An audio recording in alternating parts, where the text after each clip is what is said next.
Bonjour à tous ceux qui ont envie de faire du tannage. Nous vous présentons une méthode que nous avons mise au point avant 1980. D'ailleurs, nous avons encore des peaux de moutons et de chèvres qui datent de cette période. Nous avons travaillé et gagné notre vie en fabriquant des peaux de diverses façons, uniquement des moutons et des chèvres. Et voici les fabrications. Voilà ce qu'on appelle des peaux en poil.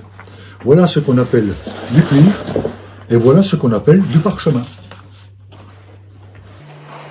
Nous voulons donner notre méthode de tannage parce que tout ce que nous voyons sur Internet ferait un splendide bêtisier. Dans ce film, on ne donne pas les temps ni les doses exactes de produits parce que vous devez bosser un peu, les gars. Et j'aimerais bien que les femmes le fassent aussi parce que c'est un boulot de macho. Et n'imaginez pas que vous allez réussir dès la première peau. Car c'est une méthode ancienne et les anciens n'étaient pas des imbéciles. Voici une peau qui est conservée dans le sel. Elle peut se conserver pendant 6 mois avant qu'on la tanne. Les peaux ont été tuées avec le plus de respect possible et l'éleveur les a élevées au pré, qu'ils aient mangé de l'herbe. La peau est plus belle. Je sors la peau et je la trempe dans de l'eau. Ça s'appelle le reverdissage. Il faut lui redonner de l'humidité. Il faut empêcher qu'elle soit sèche. Donc ça enlève le sel et ça lui fait prendre l'eau.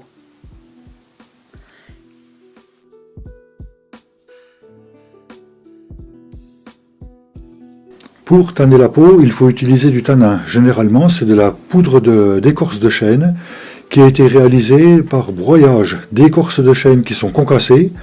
Ensuite, ce broyat est mis dans un seau et on va rajouter de l'eau. Et la fabrication de la jusée à partir de ces écorces concassées peut durer environ 10 jours, 15 jours.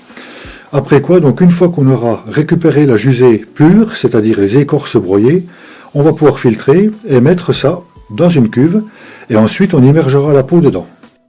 Donc il faut d'abord remplir une cuve de jusée. Ensuite, on y met la peau. On peut bien sûr utiliser aussi un produit du commerce qui est tout simplement de la poudre de chêne qui est vendue par kilo. Et à ce moment-là, c'est beaucoup plus facile. Évidemment, le résultat est immédiat. On met de la poudre dans de l'eau, on met l'eau remplie de poudre de chêne dans une bassine et on y remet la peau. Voilà notre tannage qui commence à partir d'une jusée fabriquée soit avec des écorces, soit avec de la poudre. En fait, on sort la peau qui justement était dans l'eau pour se reverdir et cette peau donc va s'égoutter tranquillement. Et une fois qu'elle sera bien égouttée, on va la mettre dans le tanin qu'on a préparé auparavant. Alors la peau qui était toute blanche, sous l'action du tanin, va devenir un peu marron. C'est normal, le tanin va teinter la peau de mouton.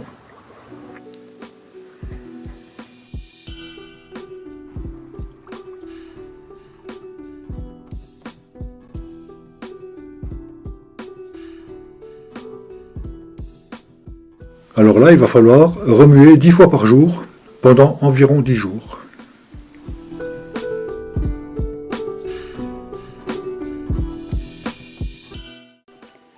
Voilà, il faut sortir la peau et commencer à l'égoutter et regarder dans quel état elle est. Là, c'est l'intérieur de la peau. Il faut bien l'étendre et pas faire de plis. Et c'est magnifique. Le tanin est partout. Elle est bien brune, tout est bien pris. La peau va être écharnée, c'est-à-dire qu'on va la mettre sur un chevalet afin d'enlever ce qui restait d'impureté en quelque sorte sur le côté intérieur de la peau. Il faut enlever bien sûr quelques parties qui sont inutiles et voilà un fer à écharner. Le fer à écharner n'est pas très coupant, il faut le poser simplement et le manier avec puissance et en faisant attention quand même, il y a quelques coutelures sur la peau qui risqueraient de faire un nouveau trou, alors il faut être assez méfiant. Alors l'écharnage sert à enlever ce qui reste de muscles, de chair, de graisse sur le côté intérieur de la peau. Alors c'est une opération qui peut durer assez longtemps quand il y a beaucoup d'impuretés et parfois quand la peau est bien dépouillée, eh bien il n'y a pas grand chose à faire. Cependant c'est une opération qui est obligatoire sur toutes les peaux. Il arrive que certaines peaux, en dehors des coutelures, à cause d'une dépouille qui a mal été faite, comportent des trous. Alors, on va en voir un là qui n'est pas très grave. On peut tourner autour avec le fer à écharner. Et en fait, comme la peau est bien tannée, on ne va pas sentir donc de faiblesse autour de ce trou. En retournant la peau, on va s'apercevoir après cardage, après peignage de la laine, que ce trou ne se voit pour ainsi dire pas à travers la laine. Voilà la peau écharnée qui est remise donc dans son bain de tanin pour encore une dizaine de jours afin que le tanin pénètre bien partout où on a écharné. Et la peau sera convenablement tannée par conséquent avec du tanin végétal. Le cadrage est très important. Il faut mettre la peau à plat. Ça se fait soit avec des pinces, soit d'une manière de couture en faisant des trous dans la peau, dans le bord de la peau. Voici en blanc le bord de la peau et nous on a des pinces de tannerie. Le cadrage se fait selon une modalité bien particulière. Il faut tirer la peau d'abord en opposition, toujours en opposition, depuis la tête à la queue par exemple, et ensuite d'une patte avant à une patte arrière, et ensuite d'une autre patte avant à une autre patte arrière. Le cadrage peut durer un certain temps, il faut le faire soigneusement, car lorsque la peau aura séché, après avoir été cadrée, elle aura pris sa forme définitive à plat. Si le cadrage a mal été fait, eh bien on risque d'avoir une peau en forme de cloche ou une peau gondolée, et à ce moment-là, donc cette peau ne sera jamais plate. Quoi qu'on fasse, elle ne pourra jamais être plate. Le cadrage est donc très important pour la mise en forme. Voici un racloir fait maison qui sert à gratter la peau. Il faut enlever l'humidité, gratter en enlevant l'humidité de la peau pour pouvoir continuer le travail. Donc là, toute l'eau sort de la peau. Le graissage, c'est très important, autrement la peau cartonneuse est dure. Donc c'est un graissage avec de l'huile de pied de bœuf qu'il faut mettre tout doucement dedans et faire pénétrer dans la peau. C'est un graissage avec une huile animale, les huiles végétales ne vont pas. Pour sécher la peau, il faut éviter le soleil et il faut éviter les chaleurs artificielles. Et il faudrait faire ça dans un bâtiment fermé avec un courant d'air néanmoins. Ensuite, on peut passer au cardage. Le cardage, c'est le fait de peigner la peau. Il faut assouplir les poils et les rendre plus jolis.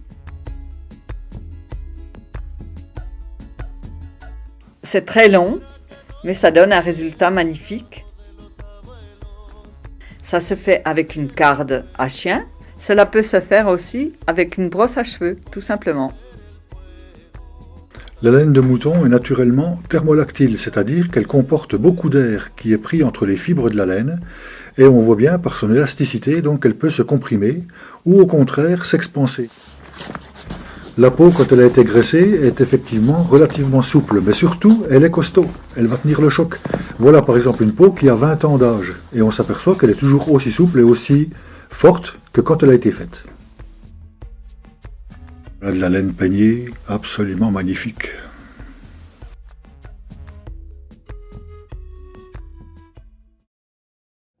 Pour terminer, comme le parchemin ne peut être que de la peau et pas du tout du papier qui est d'origine végétale, nous avons aussi fabriqué du parchemin.